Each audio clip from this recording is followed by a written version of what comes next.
Hey guys, I'm Greg. This is Stephanie. This is our podcast, Living in Key West Island Stories. We're both real estate agents here in the Florida Keys. So if you're looking to buy, sell, or have your property managed, go ahead and reach out to us. But today's a freaking awesome episode. Right? We're really excited.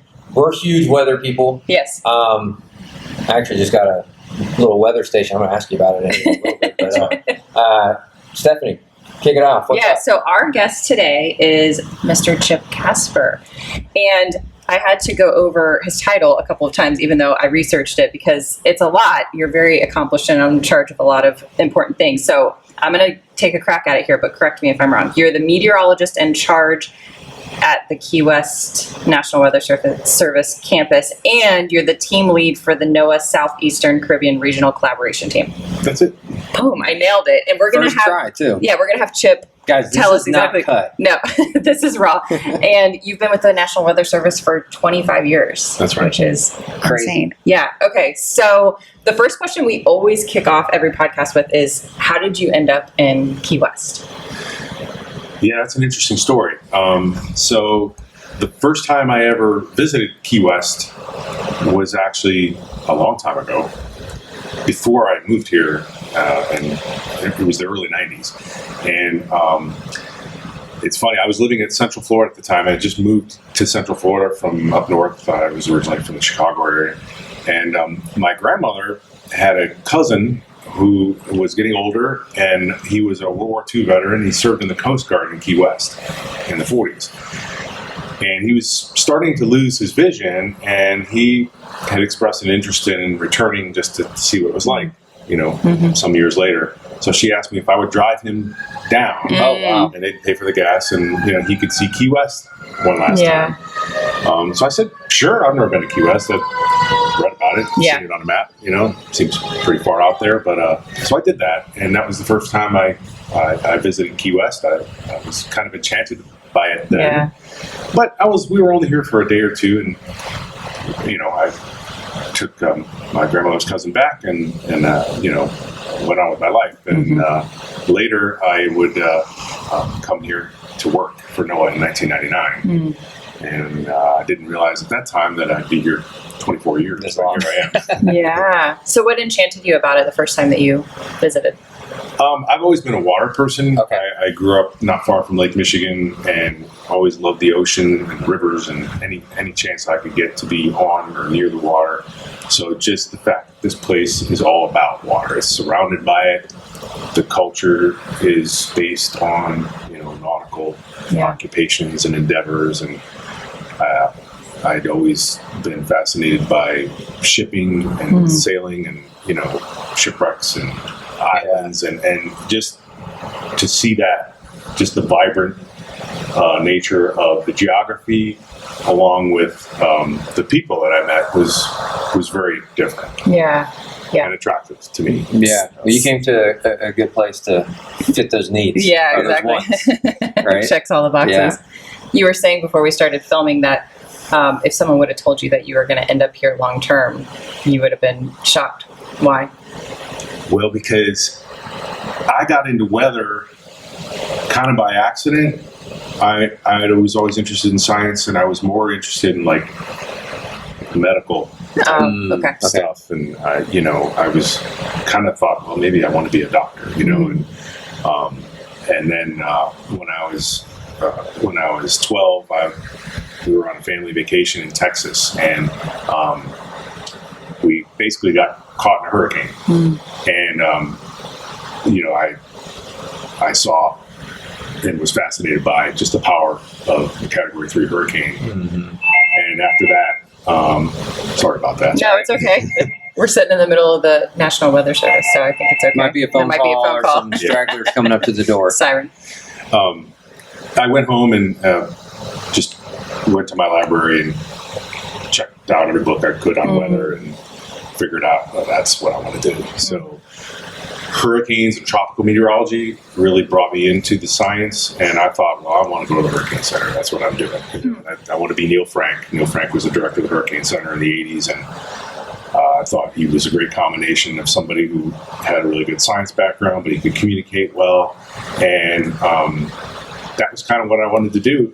But then I kind of fell in love with serving in the community, and really being a part of the community I serve, and working with our partners like the city and the Coast Guard and emergency management and the captains along the waterfront, and just everybody. And so I really fell in love with that type of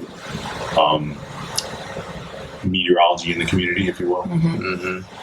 So that's I just decided to stay. And then, like I said, I met my wife here, and who's also a meteorologist, by the way. And then we had 2 kids, and here we are. So. Yeah. I have so many questions that I want to ask, because I have questions that you've kind of touched on a little bit here. So I think one of the questions that I have that I figured I'd ask later, but now I want to ask it, is a lot of people ask us on our platforms, like, how could you ever live where hurricanes hit? How are you not scared all the time? And we kind of always try to walk that line of we love weather. Even when Ian went through last year, we were here, we went out and took footage of it. We were experiencing it, but safely, everyone. Yes, of course, safely. And I think it's just, for us, it's about respecting the power of Mother Nature and understanding what it is capable of, but also being in awe of it. And so I don't know, how do you articulate, if someone was to ask you, like, how could you live where hurricanes potentially are a threat every single year? Well, you could probably turn that question around for anybody anywhere. Right. I mean, exactly what I do. Tornadoes could come out of the blue with no warning. How could you live where the earth just starts shaking at a moment's notice? How could you live where a tsunami? So I think, there's certainly hazards, natural hazards, wherever you are. The key is not to let that natural hazard, become a natural disaster, right? I don't even know if I like the term natural disaster, because hurricanes and tornadoes and earthquakes and tsunamis are part of nature, and so the problem comes is when those events overwhelm our capacity to deal with them. And that's the definition of a disaster, right? Is when an event overwhelms our capacity to deal with normal life, whether it's taking out the power or the water or, buildings, and et cetera. So, one of the big initiatives really throughout the government, and certainly in NOAA right now, is building resilience, and there's a lot of different elements to that. Part of its infrastructure, we can build buildings like this building right here is built for a Category 5 hurricane. It's elevated, it's fortified. There's a lot of steel and concrete in all the right places, and and that was important to keep our staff safe here. And so that's how we dealt with it. Being the Weather Service, is we had to have something we knew is safe. While we evacuate our families and friends, and so that we can, serve the community and make sure that our community is not overwhelmed by a hurricane. So I think there's things anybody can do every day, whether it's with their own home, or with public buildings, et cetera, to build resilience.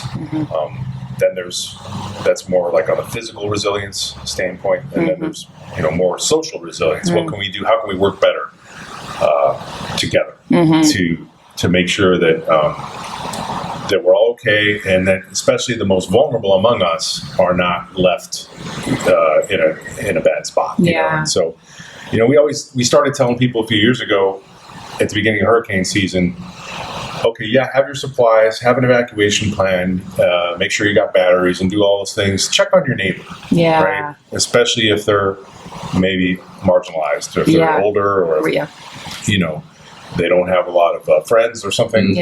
So we kind of add that to the list too, and so that's all about building resilience as well. Yeah, and that's great, because sometimes you forget, you get caught in the moment or whatever. Oh, there's a hurricane coming, and you just pack up and leave. But what if your neighbor can't pack up and leave? They need some assistance. So checking on them is great. You also made me feel really good when you gave that answer, because I'll get that question a couple of times on our lives that we do in the morning, every morning. And that's pretty much the answer I give. There's weather everywhere. So it's almost like, be prepared, be aware, but you're going to get earthquakes, you're going to get tornadoes, you're going to get tsunamis. You're going to get all that other stuff in other places. We just happen to get hurricanes. So, I appreciate that answer from you. Validating for what your it's a little answer is. validating for me. Yeah. Yeah, and I think also there are people who maybe would say that they would rather chance a tornado for whatever reason, right? That's just their perspective, and they just feel they grew up there. That feels more comfortable to them, and hurricanes feel more scary or whatever it is. We're Floridians, so hurricanes are less scary for us. I think it's probably just, I think a lot of times people who live outside of Florida too, we get this question a lot, like, oh, well, how many hurricanes do you get? And it's like, I know you watch the news and there are a lot of named storms. That doesn't mean that we're impacted by all of them. So I think that also feels a little like, we get the impacts of them, but I feel like people outside of Florida probably think we get a lot more impacts than we actually do. Yeah, and that's actually a challenge in a way for risk communication. Yeah. Because a hurricane, because it's so big and it's so photogenic, satellites and news stations are sending people to the coast. People get really caught up in the drama of the story of the storm, which I get it. I mean, I understand, but when it comes to being resilient and being prepared and putting yourself in a safe situation, what we really want folks to do and what emergency managers want folks to do is make decisions based on your risk, not sort of the trajectory of the story of the drama of the storm. Well, where is the cone? Where is it going? Did it move right? Did it move left? It's not it. A hurricane is not just an it. What we're really concerned about is what can hurt you and what can cause a bad outcome. And that is the damaging, violent, sustained winds around the inner core. The rainfall flooding, particularly, in areas that have river basins and mountainous terrain, the storm surge flooding, which is really our biggest threat to life here in the Florida Keys. That's the rise of the ocean, with the storm. The tornadoes that can form actually in the outer rain bands, and that can be damaging as well. And then finally, the powerful ocean waves and surf and currents. And so, these are the 5 hazards that we're looking at when we say hurricane.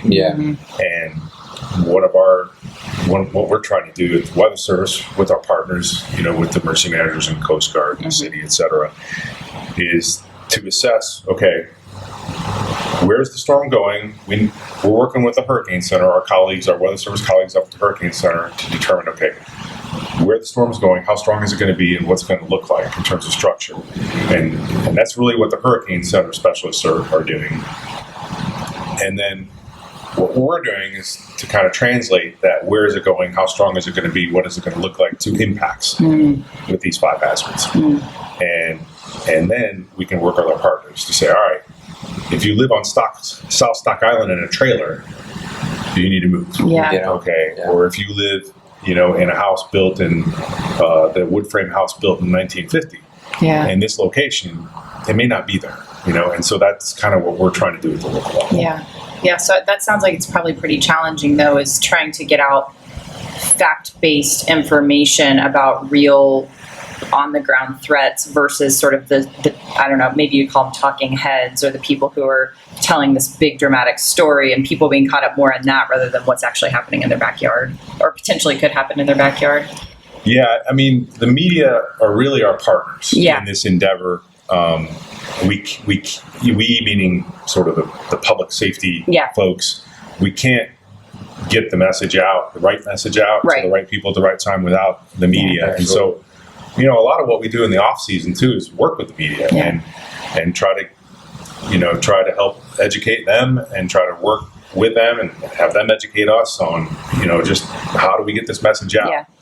At the same time, especially now with all these platforms, we're competing for attention, and sometimes the sources of information are not the best, and because anybody can go out and put together a Facebook page and call themselves, Mr. Hurricane or something, and say, they have all the right information. And that, I know that's, in some cases, that's counterproductive to what we're trying to do. Because at the end of the day, the men and women of the National Weather Service, we're public servants. We're paid by taxpayer dollars. And our mission in the National Weather Service is to protect life and property. That's it. So, we're coming to work regardless of how many thumbs ups and likes and all that, we get on our Facebook page. Yep. And we get a lot of it. Yeah, you do. You do. You have a good social media presence for sure. So if you could wave a magic wand and tell people or have people conduct themselves in a very specific way when it comes to tropical weather, like where would you say, this is where I would get my information, this is how I would stay up to date, this is how I would prepare, like what would be your perfect solution? So, the battle of coping with hurricanes is not, on September 10th when you have a Category 3 hurricane 3 days away, right? It starts in the off season by just educating yourself. We have a lot of people, a lot of turnover in the Keys. You guys know, real estate agents, a lot of folks are coming in and out. A lot of people have no idea. We talked about how to deal with a hurricane. And so I really feel like one of those things on your checklist, when you move in, it's like, okay, I've taken care of the real estate and the bank and getting the kids set up in schools and all this. And one of those items to check off is, okay, let me educate myself about the hurricane threat. Where do I go to for weather information? Weather.gov, all right? Not .com, but .gov. Okay. And in our case, weather.gov/KEY, key. Hurricanes.gov. Okay, this will give you the best information, science-based information in the world on hurricanes and impacts in the Keys. Where can you go for local preparedness tips? MonroeCountyEM.com. So that'll take you to the Monroe County Emergency Management website, and they have all kinds of preparedness information, shelter information, what to do with your pets, what to do if you own a business. They have Alert Monroe, which you can sign up for, and you'll get information sent to your phone, including from the Weather Service. So that's all available on MonroeCountyEM.com. The City of Key West also has a good website for city-specific information. The Coast Guard. A lot of people have boats. A lot of people work or play on the water. And so going to the Coast Guard sector, Facebook page would be a good idea. And then just understanding your risk. So you move in, and you should, if you buy a home, you should know, it's easy for the Keys. What evacuation zone are you in? Yes. Okay. So, but there are some places that are more vulnerable than others. And so, if I'm owning a home, I want to know exactly what that elevation is from an elevation certificate or a survey. I want to know what the construction is on that house. When was it built? What is the wind rating? Does it have the right, is it built to the right codes for the roofing, et cetera? And then have a plan of action. And think about this while your heart's not racing because I got a Category 3 coming at me. Figure this out beforehand because your heart's still going to be racing when everything's going on. But then if you have a plan, okay, well, where do I want to be stuck in a shelter at FIU, or do I have a cousin in Orlando that I can go to, or can I get a decent hotel room reserved? So just kind of thinking about that. beforehand. So preparing before your emotions are involved. Yes, because it's harder to make good decisions when you're feeling scared, obviously. And it sounds like it's just having that data, just the raw data and the information that you need to make good decisions once the information starts coming in about the storm, because depending on the elevation of your house, you may or may not be more impacted by storm surge or whatever it is. So just having that information, it's less of a guessing game. Knowing if your street floods or not. Right. No, exactly. We experienced that with Ian. Yeah, we were very new to the island at that point, and I think also because it wobbled a little bit, and so just the side of Catherine we were on, the block of Catherine we were on, we lost our car, and we were like, okay. You weren't the only ones. No.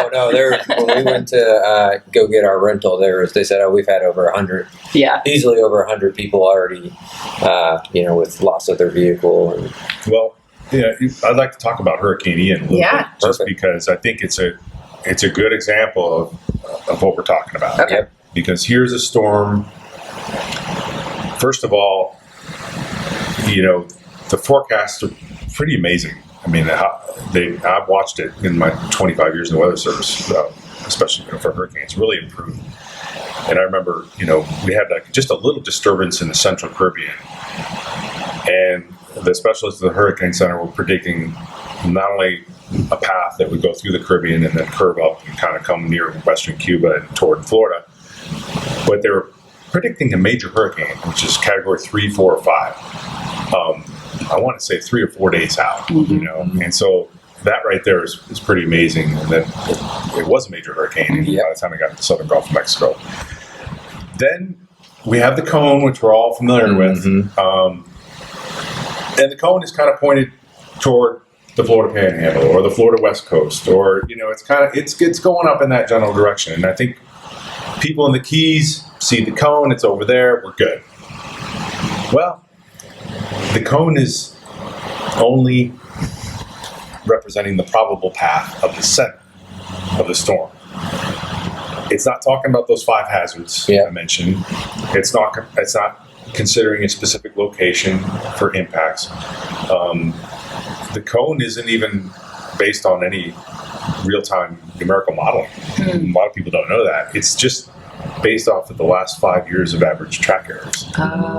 So we can expect the center to move outside the cone 1/3 of the time. That's the way that the cone is constructed, basically, so that using the last 5 years of track errors, that center of the circulation will pass within the cone 2/3 of the time, 1/3 outside the time. So what did it do for Ian? It mostly stayed in the cone. Right in the Gulf of Mexico, it moved to the right side. It really didn't even move outside it. It was just kind of on the right border. And that's kind of within the average track errors. But the impacts, especially in Key West, Florida, were huge because also, and this is again what we're cast to do, is to try to paint a picture of that risk, right? For storm surge flooding, you have the storm surge, water rise associated with the hurricane. But really what matters is your car going to flood? Right? Yeah. Like, how high is the water going to get? Yeah. Well, that's the storm surge. That's the astronomical normal high tides. In the case of Ian, we had what we call a king tide, or kind of a top 5% of the year type tide. Even without storm surge, we were flat flooding underwater, and all those little spots you see water. And you're like, hey, it didn't rain. That's okay. King tide flooding. And then we actually had a further anomaly because the Gulf Stream was undergoing it was slowing down east of Florida, and that oftentimes causes a little bit of a water level rise. So we kind of had everything set up, and then of course it hit at night when we had the high tide. And obviously we know what happened in many parts of Key West, Stock Island, and even some of the lower Keys. So that's all within the average kind of. It wasn't even a big swing to the left and right. That's kind of within the average range of error. What we're trying to do at the time is we're saying, well, 2 to 4 feet, right? I mean, 2 feet at low tide, your car's fine. It's no big deal. 4 feet at high tide, well, that's a problem. Yeah. It's a whole other story. So, but if you're just focused on, well, it's over there, Jim Cantori's in Fort Myers, we're good. Then that's not going to paint a proper picture. And so we're trying to figure out ourselves just how to, communicate better. And risk is challenging.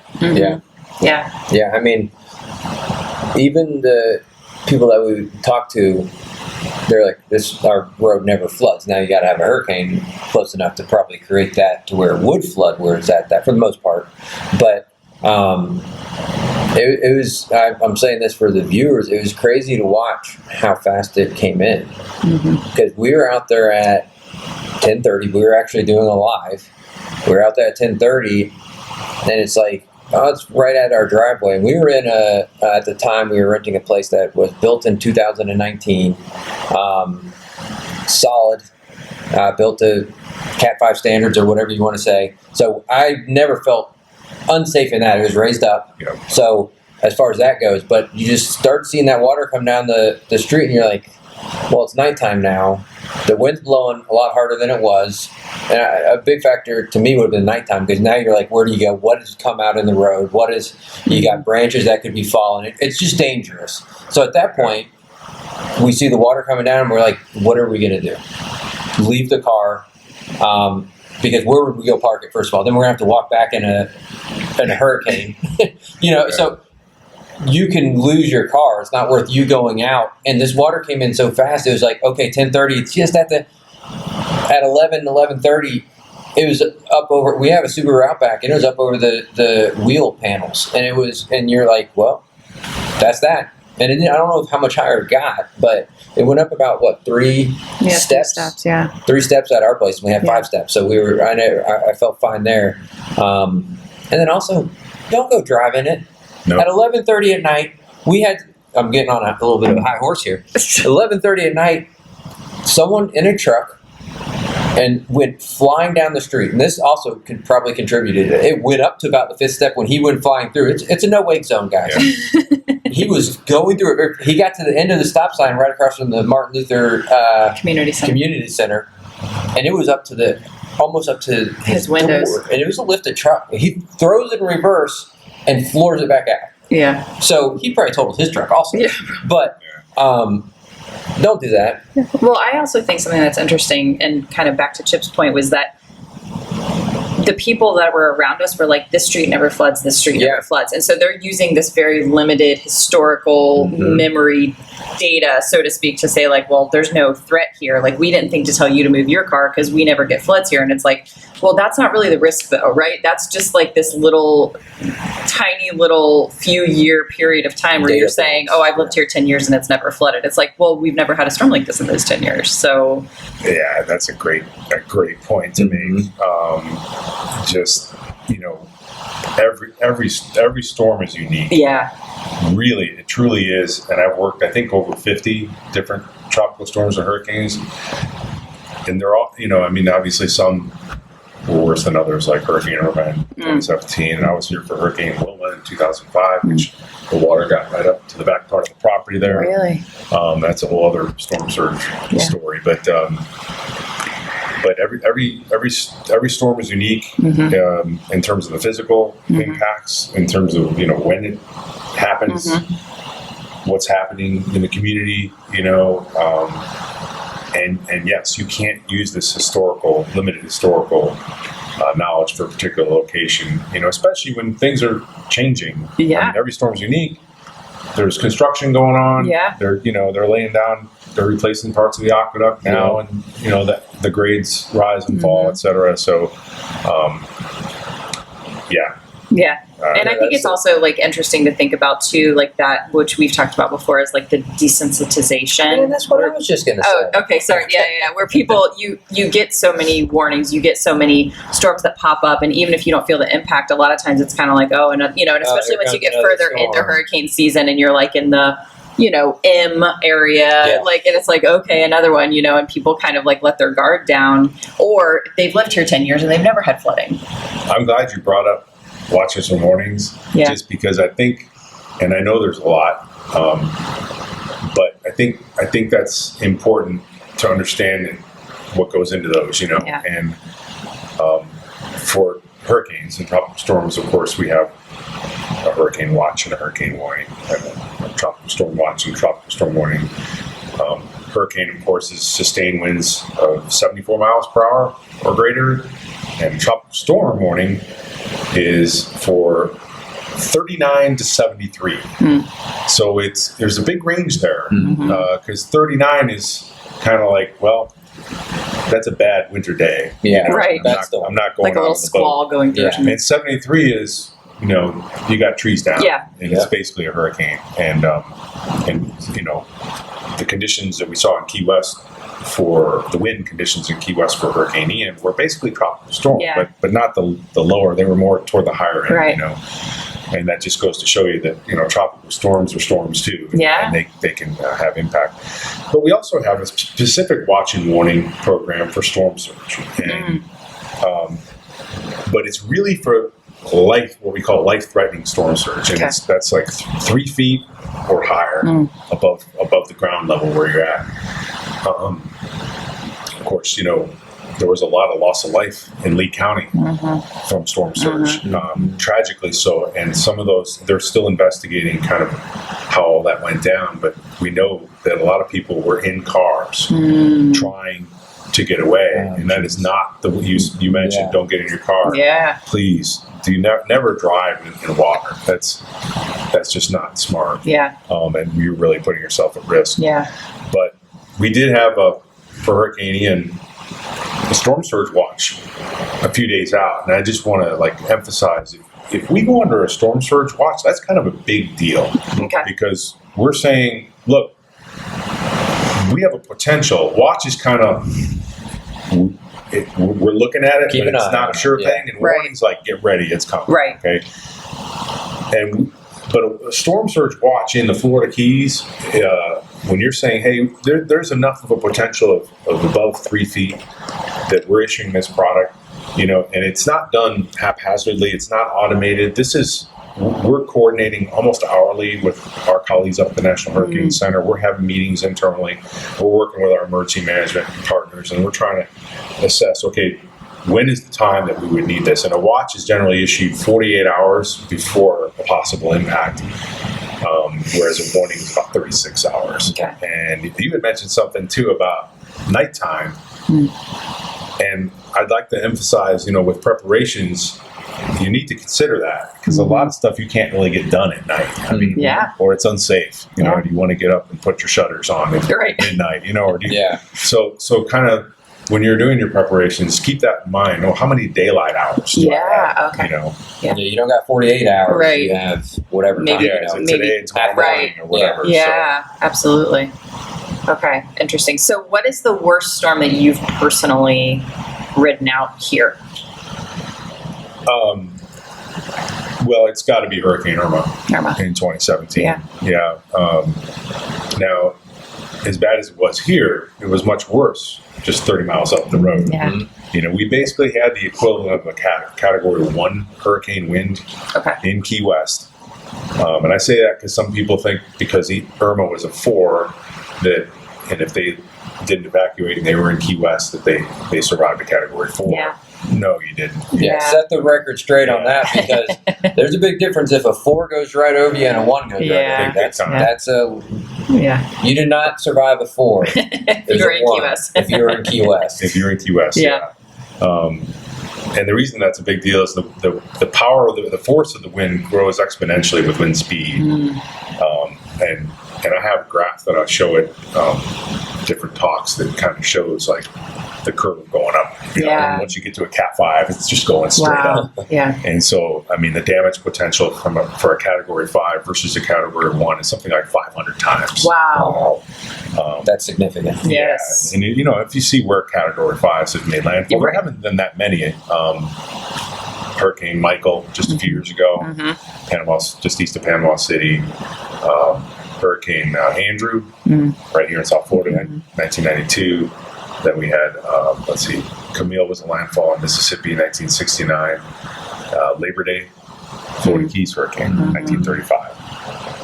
And the interesting thing about those most severe hurricanes, those Category 5s, for all those, they were tropical storms only 3 days before. And so what we find in the most intense hurricanes is they typically undergo a period of what we call rapid intensification near the coast. And that's something that keeps emergency managers up at night. Oh, I'm sure. Because with Irma, fortunately, it was a long-tracked, what we call Cape Verde system. It formed initially as a disturbance off the Cape Verde Islands off of Africa and tracked west-northwest for days. And there was plenty of time for people to prepare. But with something that you think is not really a threat and all of a sudden becomes a major hurricane and you have, less than 24 hours, that's a big deal. And so we would ask people to kind of consider that too. Consider, okay, everything's going perfect. You have plenty of time. All the watches and warnings are timely and everything's there's plenty of hotel rooms and the roads. Now think, okay, you got 24 hours. What are you going to do? Yeah. And so that might be something to keep in mind, to kind of run those two exercise scenarios in your head. Not to scare everybody here, but I'm just saying. I mean, we're going to go home and pack up and leave. But no, I mean, but that's a good point. If you think about Andrew, right? Hurricane Andrew, that was fast. That went up pretty quickly in a 3-day span to a devastating hurricane. So, like, if you see one, and nowadays, we joke, oh, well, we were just watching the Weather Channel for 15 days for this hurricane to I feel like get it here. takes forever. Well, it is because they start so long, but once it gets here, expect that rapid intensification, like you said, and it's just something to be aware of and be ready, especially if you're living on the Keys, because it's one way in, one way out. So, I mean, plan on that too. Absolutely, yeah. That's just more to what you're saying, is having the plans for the different contingencies and the different scenarios. And one other, I guess, point I made to add on to that, it underscores the importance of kind of checking regularly the forecast. Not to get people obsessive compulsive about hurricane season. Most of the time you're going to be fine. Hurricanes are rare, but like during the season, we're in the hurricane season now. Probably good, maybe once a day. Just check hurricanes.gov. Yeah. Okay, we're fine. Once you have a threat out there, maybe check twice a day. And then if the cone's coming near you, or it's getting close, and you're starting to hear some chirping about it in the community, maybe 3 times a day. Check to see what's true and what's not true, and just because a forecast is one way one day, it could change. Typically when these tropical storms or hurricanes are coming toward the coast, one thing about NOAA is we pretty much put all eggs in the basket. I mean, we're putting all hands on deck to figure out where this thing's going. So, we're sending an aircraft, Hurricane Hunter aircraft, both from NOAA and the U.S. Air Force. Like, we're releasing extra balloons here at the office. Normally we do 2 a day. We double that to 4 a day, along with everybody along the coast. We're running specialized models that are tuned just for tropical systems and hurricanes. So the goal is just to get a more accurate forecast, and they do change sometimes as we're putting in those extra data sets. So just keep that in mind. Just check regularly. So what's it like when there is something out there that is? I mean, at what point do you have like a plan activated where you have all hands on deck? Like, is there what's the tripwire for that? So every storm's different. Yeah. So we're in a monitoring stage.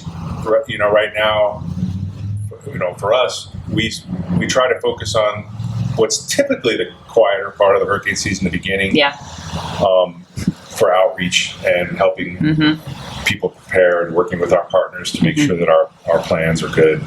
We do that internally as well. Every year, we're actually having our internal workshop later this week, and we're having a couple of our colleagues from the Hurricane Center down that'll join us in that, and then so we're kind of dusting off the plans and making sure everything works this time of year. Once there's a credible threat, meaning I can't take it off the table, then we start a little bit more activity on the operations floor. We're doing a little more coordination with the Hurricane Center and the other offices. Typically, people might notice and they're calling more and tweeting and posting more, and we'll handle that. So the workload can sometimes gradually increase. But then once we get to the point where that we can't take that threat off the table, and it looks like, hey, this is an increasing risk, right? To the Florida Keys communities and our maritime area that we forecast for, then we'll start tweaking our scheduling, and then at the point where we know, like, okay, this is going to be close, we're either going to go under watches or warnings, or somebody's going to have an impact, then we pretty much transition our work schedule to an all hands deck type situation. At some point, we're also keeping in mind our safety here, and if it becomes unsafe to travel to work, we'll look at that and shelter in place. You know, and make sure everybody's here before the conditions deteriorate. So we become customers of our own products and services. You know, and fortunately, we've only had to do that a few times over the years. But it's something that we did do for Hurricane Irma for almost 48 hours. Wow. So everyone just slept here? Yeah, so we kind of have it all planned out. It's a fairly big facility, and there's a lot of little nooks and crannies, but we have a plan on, you know, who's going where. And again, half the people are working, while half the people are off. And so, you know, and part of all this too is we're looking after our physical health, but we got to keep our mental health in check as well. Hurricanes can be stressful. You're working 12-hour shifts, you know, and you got family that you're trying to keep safe, and so that can all be kind of crazy. So we're just trying to make sure people can check in mentally as well as you know, make sure that they're physically safe. So have you ever had anyone on staff who had to bring their pets here when they were sheltered in place? Well, unofficially, you know, pets are not allowed in government facilities officially. Okay. Yes. Okay. Officially. So no. So absolutely officially. not. Yeah. Stephanie. Officially. Sorry, forget I asked. Gracious. Okay. So, hold on. Let me look at my notes here because we've gone on so many really good rabbit trails. Yeah, I feel like we can talk forever. Yes, I mean, seriously. I know. Weather's weather. Yeah, weather's You know, weather. Yeah. As in we like it, not as in all weather. Yeah, exactly. Yeah. Well, weather's going to happen, but you know. Let's see. Okay, maybe we can do like a few fun questions, and I'm sure I'll come back with some more weather questions that'll pop up in my head. So, what advice would you give 18-year-old Chip? Oh my goodness. Doesn't have to be weather related, obviously. Go to UF instead of FSU. Oh. Man, I've been wondering when I was going to be able to put that you're in like, there. boom, And nailed it. Yeah. That's a tough one. I would just say, you know, embrace change. It's the only thing permanent in life, right? Yeah. Is change. So just roll with it. You know. That's great. And I think, you know, and I've thought about this recently. You know, there's a lot of different paths, especially if you're 18. I mean, there's a lot of different possible outcomes. Don't obsess over like the one that you want at the time. Sometimes there's different ways to get there. You know, I've told my own kids this. You know, where another door closes, one opens, and I think act. Yeah. You know, take action. Yeah. Okay. I think that's really good advice for everyone. What's your favorite place? You don't have to be 18 for that. No. What's your favorite place to eat in Key West? Well, I got quite a few. Okay, name them all. I mean, I like just the little corner best coffee in town there. Sandy's? For my morning. Well, Sandy's is good too. Yeah. But there's the little one right here. Oh, So okay. I think they call it the best coffee shop in town. Oh, That's the name okay. Oh, okay. I thought you were just saying it was the best coffee. Oh, okay, I was okay, just going to roll with it. Okay. And so, yeah, no, they're very convenient for us here, Yes. of course. And Edwin's working right now, so he's always nice to see. But and then, I mean, you know, I can't do this every day, but man, the curry snapper at Seven Fish is pretty. Okay. Oh, that's good to know. But I mean, that's kind of a special occasion. Yeah. Curry snapper at Seven Fish. Okay. You're the first person who said that, so I'm glad you did. Yeah. Yeah. I think there's a lot that like tend to be like the same ones that a lot of people say, but you're the first one who said that, so we love. You are the first one to say that. Yeah. We get that's another frequently asked question. Yeah. Yeah, I get a lot of questions when we do our lives in the morning. I'll probably get 300 to 500 questions every live we do. Oh, wow. So I rapid fire them up, but that is a question that is asked a lot is, what is your favorite place? And I'm like, oh my God. Because there's actually a lot of really good food on the island. We're really and it makes it tough, but then you find your favorites and you go to your favorites. That's right. So we're trying to like, expand our horizons. Expand it like, once a week or once every other week. Like we went to Manja for the first time, and we're gluten free, and it was Yeah, they had It was a good. lot of options. Yeah. So I'm glad we went. Yeah. But, We should go to Seven Fish. Now we need to go to Seven Fish. Try the curry snapper. So Yeah, absolutely. it's good to know. Okay, so hopefully this isn't too soon, but do you have any pets? And can you tell us? We have one. You do? Yeah, it's a cat. A cat. Yeah. Okay. That's about all we can handle right now. Yeah. But- Absolutely. Yeah. But yeah, no, I actually grew up with dogs. Yeah. I love dogs. But I can't give the dogs any dogs the attention they need right now. It's so. not fair when you're so busy too. And yeah, absolutely. Okay. So I saw when I first emailed you to ask you to come on, it was right after the National Hurricane Center had sent out that they were doing some updates in 2023. There were like 7 updates that they were doing. So one of them is they're extending the tropical weather outlook to 7 days instead of 5 days. But also I thought something that was really interesting was that they're doing the simultaneous live stream broadcasts on YouTube, Facebook, and Twitter. Yes. So I wanted to talk about that just a little bit because I feel like a lot of people get their news from social media, and I think that that could be really incredible because it's a credible source on social media for that information. So can you talk more about that? Yeah, they've been putting a lot of kind of time and energy over the last few years developing that, and and I think they tried it out for this little disturbance. It became Tropical Storm Arlene in the Gulf for like a minute earlier this week. But usually the director, who's now Dr. Michael Brennan, great choice. I think just a really accomplished hurricane specialist and scientist. I've known him for many years. He's been working with us here in Key West, for a long time. So he'll be usually the person that will be doing this. They put a lot of thought into this, and they're serious about really kind of reaching people in terms of risk. So, they're actually working. I mean, they're pretty good with the science part, but with the social science part, I mean, they want to do the best they can to reach people. And so I know they've worked with social scientists and the media to be as effective as they can.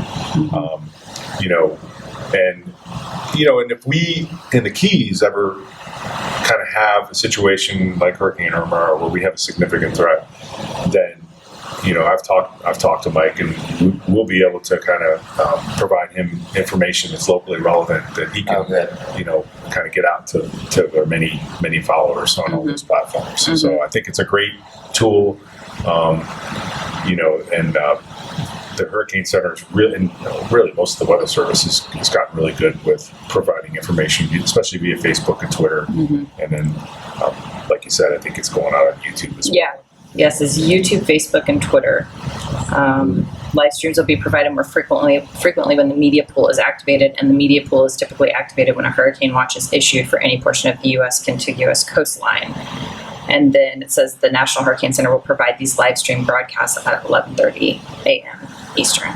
So, yeah, I think that's amazing. I think that's going to be, because so many people really do get their news from social media, or they're on social media all the time versus having to go to a specific website or whatever, like to have it there in their feed. I think that's going to be huge. So that's awesome. And just for everyone who's listening, the hurricane season outlook is 12 to 17 named storms, 5 to 9 hurricanes, 1 to 4 major hurricanes. So that's what we're looking at potentially this year. And we've already had one named storm. Yeah, one can cross off.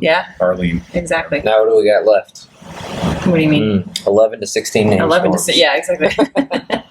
So, is there anything else that you wish people knew, would consider, just anything that you wish, like, sometimes when you do something professionally, you're like, there's the same things that come up over and over, and you're like, I wish people knew that wasn't true. I wish people knew.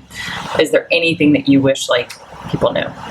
Well, we've talked about a lot of that here. I would just remind people, again, we've talked about ways to get information, and social media is a big one. Take responsibility for what you're putting in your brain. Yes. Be an active user, not a passive.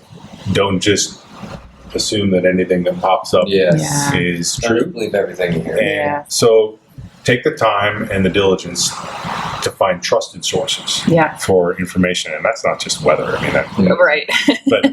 Yes, weather especially. Yeah, absolutely. And we will link to all of the websites that you cited in the interview, and the social media and all of the reliable sources that we've talked about. We'll link to that. And also, I'm sure, like, as hurricane season progresses, we'll be able to cite those in our social media and things like that as well. So, but I understand what you're saying, and I think that that's sage advice for no matter what media that you're consuming, is just be really mindful of, just because it's on the internet doesn't mean it's true. So go to the reputable sources. That's it. Yeah. Well, thank you very much, Chip. Yes, Thank you for having me. very much. I enjoy this. Thank you. Cool. Yeah. All right, guys. Thank you. See ya. Thank you. That was wonderful.